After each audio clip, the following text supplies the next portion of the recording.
সম্প্রতি দল গঠনের কারণে ছাত্রনেতাদের পক্ষে অন্তর্বর্তী সরকারের ৩ উপদেষ্টার পদত্যাগের গুঞ্জন নিয়ে প্রতিবেদন প্রকাশ করে দেশের অধিকাংশ গণমাধ্যম। যদিও সেই গুঞ্জনকে উপেক্ষা করে রাজনৈতিক দল গঠন বা পদত্যাগ নিয়ে এখনো কোনো সিদ্ধান্ত হয়নি বলে জানিয়েছেন অন্তর্বর্তী সরকারের উপদেষ্টা নাহিদ ইসলাম।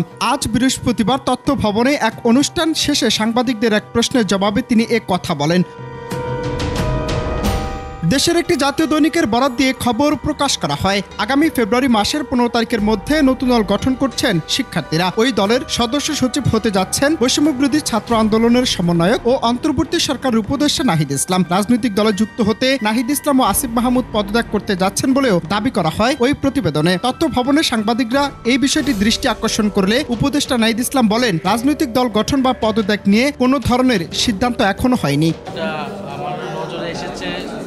সোশ্যাল মিডিয়াতে দেখেছি, বাট পত্রিকা আসলে কোন উৎস থেকে এটা বলা হয়েছে এটা কিন্তু আসলে পরিষ্কার করে নাই আসলে। আর এই ধরনের কোনো সিদ্ধান্ত আসলে এখনো হয় নাই। হ্যাঁ, এবং এটা এরকম যদি হয় সেটা আমরা নিজেরাই এটা বলবো, এবং রাজনৈতিক দলে অংশগ্রহণ করার মতো পরিস্থিতি হইলে আমরা সেটা সরকার ছাড়া সিদ্ধান্ত নিলে আমরা এটা আনুষ্ঠানিকভাবে বলবো। সেরকম কোনো সিদ্ধান্ত এখন পর্যন্ত আমার জায়গা থেকে বা আসিফের জায়গা থেকে আমি যতটুকু জানি যে এরকম হয়নি। এ সময় উপদেষ্টা নাহিদ ইসলাম বলেন, জুলাই গণঅভ্যুত্থানের ঘোষণাপত্র ইস্যুতে বিএনপি দেরি করছে, তারা আরও সময় চাইছে এবং সেটা দেয়া হয়েছে।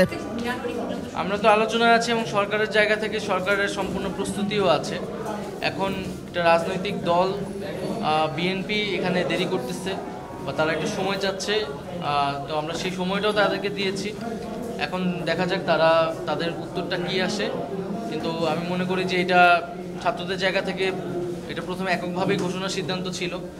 যখন রাজনৈতিক দলগুলো এটার অংশীদারিত্ব হতে চেয়েছে তখন সরকার নিজে একটা উদ্যোগ নিয়েছে জাতীয় ঐক্য রক্ষার স্বার্থে। তো আমি মনে করি সেই ঐক্যের প্রতি শ্রদ্ধাশীল থেকে, গণঅভ্যুত্থানের প্রতি শ্রদ্ধাশীল থেকে আমাদের এই জুলাই প্রক্রিয়াকরণের কাজ দ্রুত এগোনো উচিত। সরকারের জায়গা থেকে কিন্তু সরকার যে কোনো প্রস্তুতি, সব ধরনের প্রস্তুতি নেওয়া হচ্ছে। তারা বলেছে তারা দ্রুত সময়ের মধ্যে, তাদের একটা মিটিংও হয়েছে যে তারা কিছু নীতিগত সিদ্ধান্ত নিয়েছে। আমরা হয়তো দেখবো আর কয়েকটা দিন, তারপরে হয়তো এটার আনুষ্ঠানিক বক্তব্য আমরা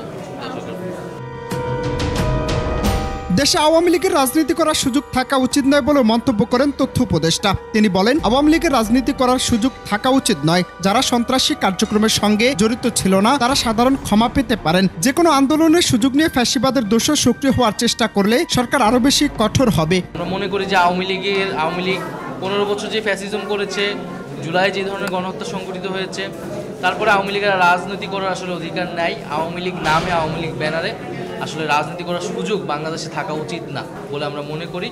সেটার আইনগত প্রক্রিয়া কি হবে, রাজনৈতিক প্রক্রিয়া কি হবে, সেটা হয়তো আমাদের আলোচনা করে বের করতে হবে।